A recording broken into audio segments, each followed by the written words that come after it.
So as I've said before mga langga, kanina sinabi ko sa kabilang video na yung mga mangingisda ay tumitira sa or nag-i-stay muna sa mga bato. Ayan yung mga malalaking bato na yan, dyan sila muna nag-i-stay habang po ay inaantay yung pag-low tide. Ngayon kasi low tide pa siya pero pa-high tide na. Tingnan nyo po doon, malalakas na ang mga alon. So it means na pa-high tide na siya. So habang ang iba is nagpre-prepare sila bawat isa. Kung matitingnan ninyo doon sa malayo mga langga, may mga tao yan. So maliban doon, yan po ang Piton Island, the best resort of San Policarpo, Eastern Samar. O diba, nag-promote muna. So ito yung mga rocks na kung saan po nag-i-stay ang ating mga fishermen. Ayan, yung mga nagbibingwit at saka mga nag-ano ng lambat. So ayan po yung hobby ko, nag-prepare na po siya ng lambat para po yan mamaya. Bali po, iaano na siya, i-prepare para pag nag-high tide na siya. Ayan, so mahaba po yan at saka mataas. Ayan, good for big fishes. Ayan, sana nga mayroon, no? Swertihin kami mamaya. Di ko lang alam. So as I've said before mga langga, yan yung mga rocky places na kung saan nag-i-stay ang ating mga fishermen. O diba? Ayan, flex ko muna tong mga, hindi ko alam kung anong klaseng ano to, anong tawag dito sa Tagalog. Ayan, nung ganyan siya. Ang dami nila mga langga. Matitinik ang kanyang mga galamay. Oh my god, para siyang octopus pero hindi mga langga. Hindi po yan octopus. Ayan, parang octopus lang yung kanyang hetsura pero hindi po yan octopus. So as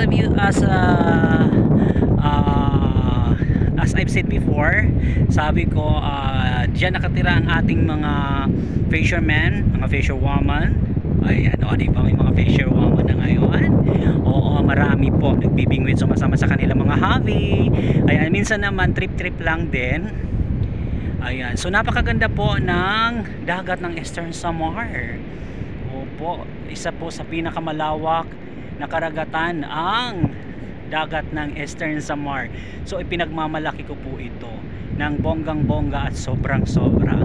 So as you could say, ayan, ganyan po kalawak yung mga nakukunan ng mga produkto ng karagatan. Hanggang doon pa po yan sa dulo. Ayan, so ang ganda po ng dagat ng San Policarpo, Eastern Samar. O diba, so doon kami dumaan kanina, doon kami nanggaling mga langga. Ayun, sa lugar na iyon, doon kami galing.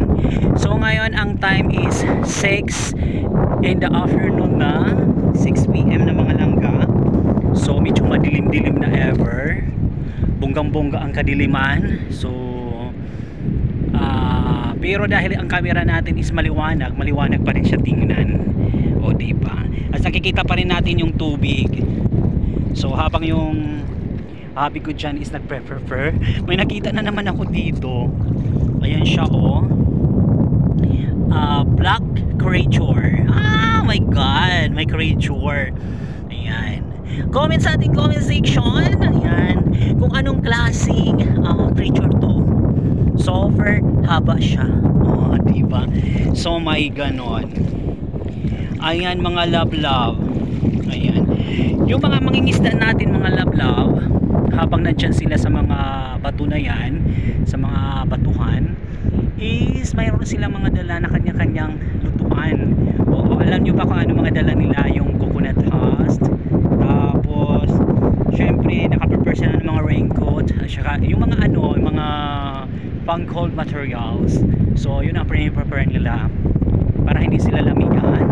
At syempre meron na silang baon na mga kanin, minsan bigas. Nagluluto sila dyan para mas enjoy. Tapos mga ihawin at kilawin ang kanilang mga tinitira after po ng fishing system nila. Excuse me, inubo ako doon. Ayan, nalalamigan ako.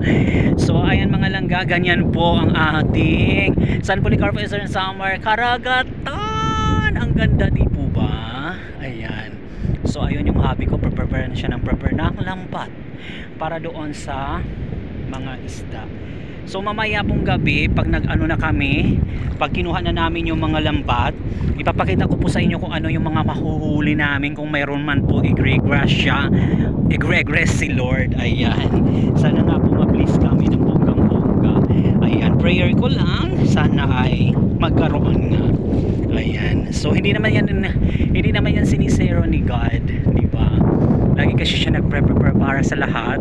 Ayan, minsan tama, minsan naman minsan sapat, minsan naman mas marami. Ayan, lalo na kung nararamdaman niyang hikaw sa buhay katulad ko. Di po ba? Ayan, so ayan mga langga, ang ganda talaga, grabe, ng ating karagatan ng San Policarpo, Eastern Samar. Di ba? Ang laki at ang lawak. So kung mangunguha ka ng mga safe foods, katulad ng seashell, pwede ka sa mga ganitong place. Oo, marami kang makikita dito. At saka dito mo rin makikita yung tinatawag nating tarukog. Oo, dito siya matatagpuan yung tarukog natin. Ayan, so pakita ko lang sa inyo, maghahanap ako ng tarukog ever. Medyo madilim-dilim nga lang mga langga dito sa rock na to. Minsan may mga tarukog na dikit. So ipakita ko sa inyo kasi ito yung ginagawang tarukog chicharon. Kung igagagal po ninyo, as in talagang familiar at saka very popular po yung tarukog chicharon, which is talagang as in bonggang-bongga siya. I love tarukog chicharon ever, lalo na when it's tagay-tagay ever na ng tsuba-tsuba. Ayan, ng mga tuba. So ayan, yung coconut wine ever. So kapag yun ang pinag-usapan, ang magiging partner nun is tarukog chicharon, which is the first delicacy ng mga taga San Policarpo, Eastern Samar. Ayan, masarap din ang tarukog na kilawin ever. Oh yes, ang preparation niya is for kinilaw and then chicharon, and then yung as in ano lang, yung simpleng pagkaluto sa kanya.